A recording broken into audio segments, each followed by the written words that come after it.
Several questions about the backpack. So, you want to invest in a good backpack for a trip like this. I used this one. This is a Ferrino Finisterre 30 liters. I was having about 8 kilograms in my backpack, of which most of the cargo that I had was my camera gear. So if you are not a filmmaker, I would suggest to go for 6 kilograms of stuff. You really don't need much because you don't need stuff. I have a playlist here on my channel where I grouped all the videos that I made about packing light when you go to a trip, any kind of trip, where you're actually interested in exploring the place. I'm not afraid to say that Ferrino is the best company in Italy for mountaineer stuff such as backpacks and tents, and one of the best in the world for sure. That's why I was absolutely thrilled for Ferrino to send me this backpack for free because they were the technical sponsor of the event. A backpack like this is a good investment to make if you go hiking a lot or for these kind of walking trips. What items did I bring? As I said, bottle of water, sunglasses, something to cover my head, a change of shoes to walk, a pair of flip-flops to take the shower in the evening, one change of clothes that I would use during the evening while I was washing the main outfit that I would use during the day, something to sleep in, warm clothes for the evening. So I brought a similar fleece sweater to this one. Mine was red. It's a very lightweight one, but it's also very warm. And then for sure you want something to cover yourself if it rains. My second pair of pants were waterproof ones, and then I had a windbreaker jacket that was also waterproof. Other stuff that you need, of course, your wallet, a towel, and your toiletries. I didn't have a bag for toiletries because I literally brought the minimum essential things. And I want to give a shout out to a newly born company, Italian one. Let me get it. There you go.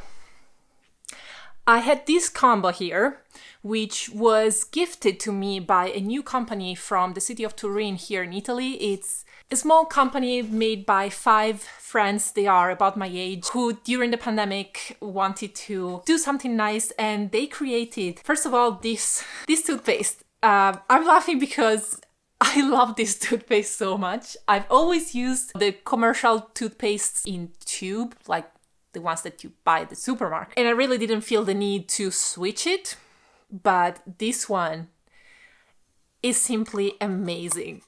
I don't have time in this video to talk more about this, but I just wanted to give a shout out to them. I usually hate bamboo brushes. In fact, I was very skeptical. They gifted to me this kit. I just tell you that I like this combo so much that I bought a new kit like this to bring to New York City because it became my daily toothbrush and toothpaste. This toothbrush, completely different than the ones that I've always tried.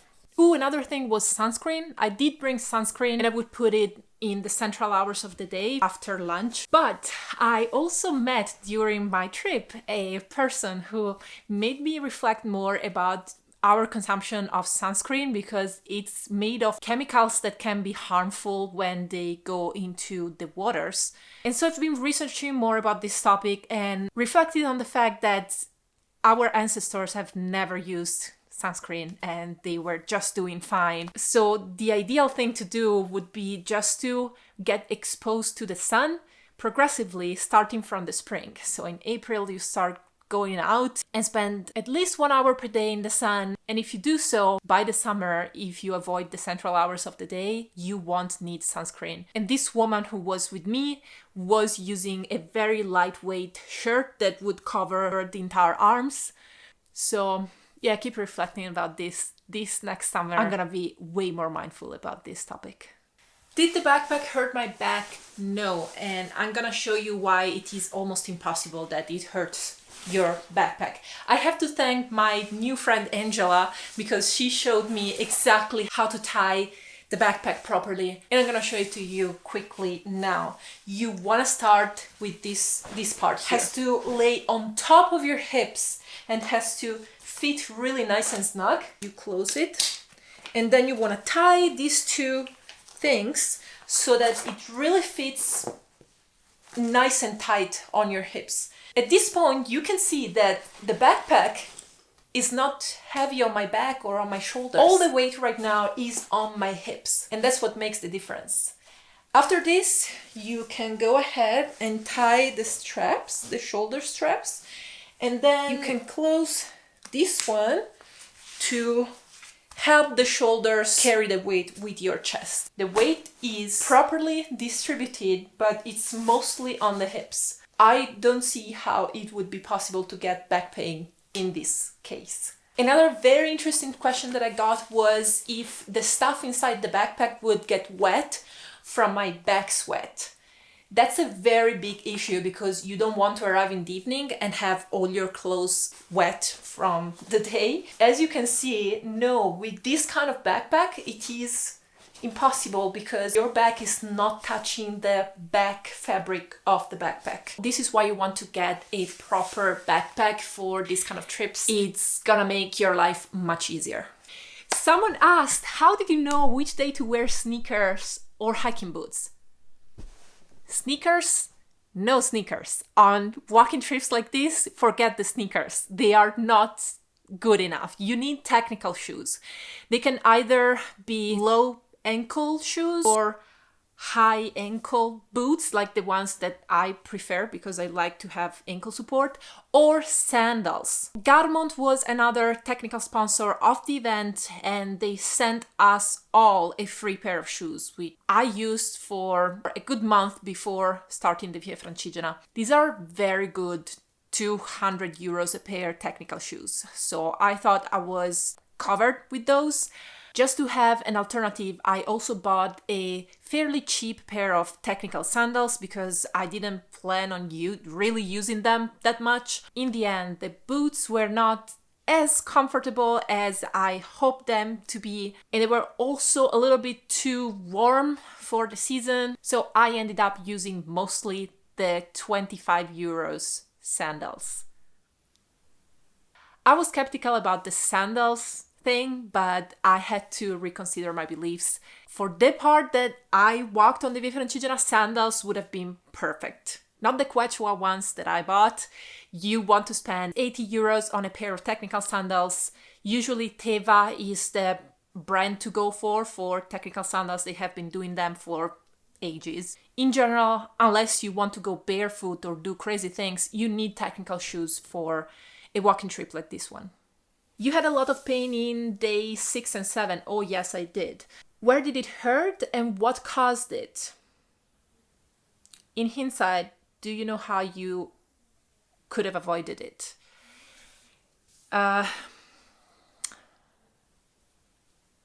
Yes, for the record, that pain lasted me for several weeks after my trip. About 4 weeks. What caused it?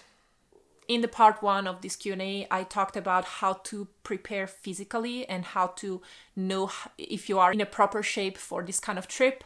I didn't train specifically for this. I went hiking on the mountains, which ended up being not the right type of training that you want to do for a type of trip like this one. If I would have been alone, I could have stopped or walked for less kilometers for those days, but I couldn't because I was in a group and it was all scheduled. Third, shoes.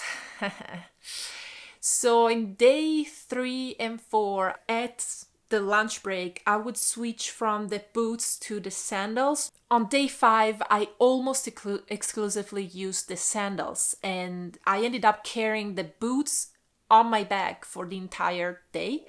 So on day 6, I decided to leave the boots in our car transfer together with my computer. That was the biggest mistake I could have made because that would have turned out to be by far longest day of walking, 34 kilometers. And I really needed to alternate the shoes and also to have more support, which the hiking boots would have given me. But it was my first experience, so in the previous days you end the day with pain in your feet and leg, but then the morning after magically the pain disappears. So I thought this is gonna be the same, but on day 7 in the morning I woke up with so much pain still, and I started walking with a lot of pain, and I kept walking on it. So you learn from your mistakes. How often did you have to change your socks? Me personally, every day, which didn't mean changing them really, because these were my one and only pair of socks that I could use. These are technical socks, 20 euros a pair. A little investment that is highly recommended by everyone. My alternative pair of socks were wool socks, very similar to the ones that I'm wearing right now. They were also technical socks. I would simply wash these ones every evening after the shower, and in the morning they were dry, except for one day because it rained during the night in Radicovani, and you can also see in the documentary that on the next day they were still wet, so I was walking with these in my hand, hopefully to dry them quicker. But it depends on your type of feet, if you get hot or not, if your feet stink or not, if they sweat or not. I know people who would change their socks only every 2-3 days. They had wool socks. If you get very hot, wool socks would be definitely too heavy for you in that season. But wool is also an antibacterial type of material, which synthetic material like this one is obviously not. So they will make your feet stink more. I also know people who change their socks in the middle of the day already because maybe they sweat a lot, so the socks get too wet. Which drone did you use? The DJI Mini 2. I'm new at drones. I just bought it this summer, the beginning of the summer. And so I was actually a bit terrified at using it because I've never, you control it through a joystick. I've never played video games in my life. I've never used the joystick. But I must say that I got acquainted pretty easily. Many people keep asking me whether I paid someone to get that drone footage or they're asking me who took that footage. I took it.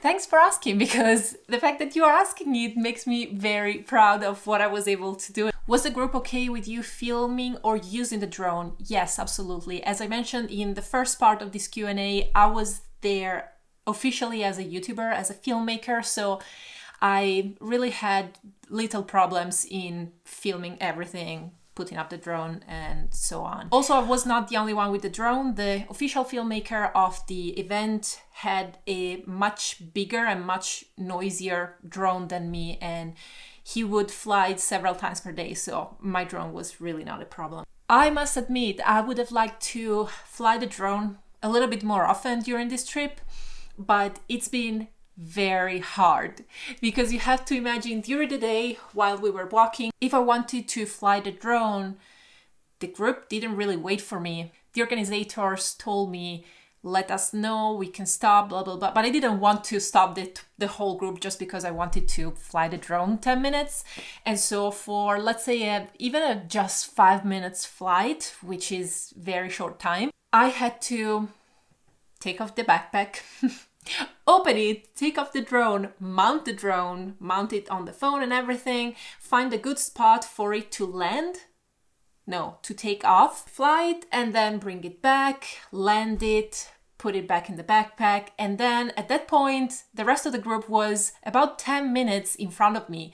So I had to literally run to catch up with them. That's why I didn't fly the drone a little bit more. This aspect brings me to another question. Did you have time to sightsee or relax after your daily walks?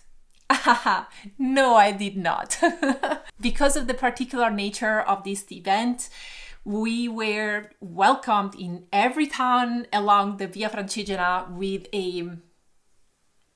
there were the representatives of the town, the mayor, the associations of the town. Instead of taking 5-10 minutes, it would take 50 minutes or 1 hour. So in the end, we were always late in the afternoon for our final destination. So the last couple of hours of our walk, we would always rush. We would arrive to the town exactly before the sunset, so we would have just time to put down our backpacks, and then I would sprint out with my drone to take it off for the sunset, because after the sunset the drone shots are not nice anymore with the dark. So in the evening it was really sprinting to fly the drone, put it away, and then I had to take a shower and go to dinner, and then after dinner you were just dead. So no, not much time to relax. I understand you were vlogging with a purpose, but on a personal level, did you wish you weren't filming? I could make an entire video about how filming your experience affects the experience itself. In this case, I will just stick to this particular trip. If I weren't filming, I would have had a completely different experience during this trip. My mind was constantly busy thinking about the next shot, thinking about what frame to get that landscape with, how to create a story during the day, when to talk to the camera, when to show the walk, when to show the landscape, when to pull out the drone also, and balancing all that with my physical energies, because the walking part was pretty challenging. I would say for this time, no, I wasn't wishing I weren't filming, because this was what I went there for. I went there to film the experience, not just to have the experience at a personal level, you know? But I am gonna say that I wish in the future to try to have the same experience without filming, because I really miss that meditative part that this type of walking usually gives you. How's your cell phone service during the walk? On and off, of course, I would say, because we were passing through rural areas. But the thing in Italy is that there are so many towns around that you never find a big area without phone reception. Unlike in the United States, for example, where my experience has been that for very vast areas of the land, you don't have phone reception at all. You have to drive away of an area to find it. Whereas in Italy, you can literally walk 500 meters in one direction, or sometimes even go to the other corner of the house and you're gonna find it. What was your favorite stop on the way? Either a place you stayed or a place that you enjoyed the most? The place I stayed, I answered in the part 1 of this Q&A, but I can tell you my favorite landscape or place where we walked through has been day 3 in the afternoon. Right after lunch, we went into an area that was just unbelievably breathtaking. Also, by the way, based on the original program, I think we had to go through another path, but then Sergio, our local guide there, he insisted that we would walk along this path, and thank God we did, because that part has been certainly the one that hit me the most. And I also chose it as the cover picture of the documentary. I would have liked to fly the drone there. I mean, if I could go back in time, I would stop the group and fly the drone there. It's just that I was in pain because I had chafing between my legs that afternoon. Also, that area was very sunny. It was right after lunch. It was very hot, so I ended up not stopping, but I kind of regretted not flying the drone there. Would you ever do another long distance walk? Yes, definitely. I would like to do the Cammino Celeste in Friuli, which is here, my home region. It is a walk that goes from south to north, all the way from the Mediterranean Sea, from the coast, all the way up to Monte Lussari, which is on top of a mountain in the Alps.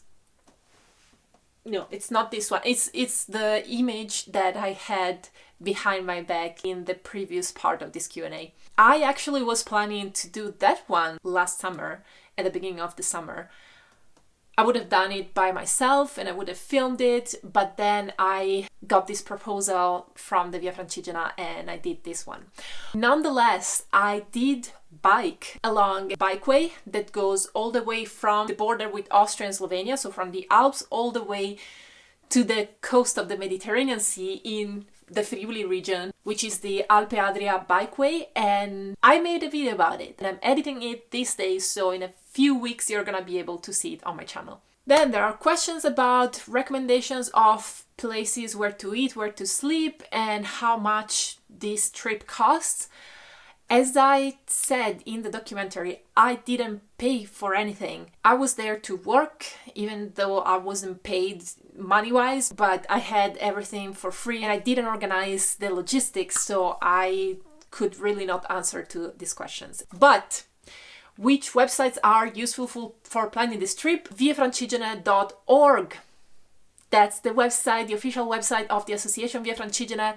Okay, I didn't answer to all the questions, but I think most of them I answered. This concludes my content about the Via Francigena. And to celebrate this occasion, I made the Via Francigena full documentary public on my YouTube page. So now it is accessible directly on my YouTube page. You can go in the video page and you will find it there. Again, nobody paid me to create this documentary, so if you watch it and you find it enriching, entertaining, please consider giving a donation or a tip to support my work. You can find the links to PayPal, Venmo, Ko-fi underneath the documentary itself in the description box, or on my website at the section documentaries. Thank you to all of you who actually thought about already giving a donation or subscribing to my Patreon page in order to support my work. I'm very grateful.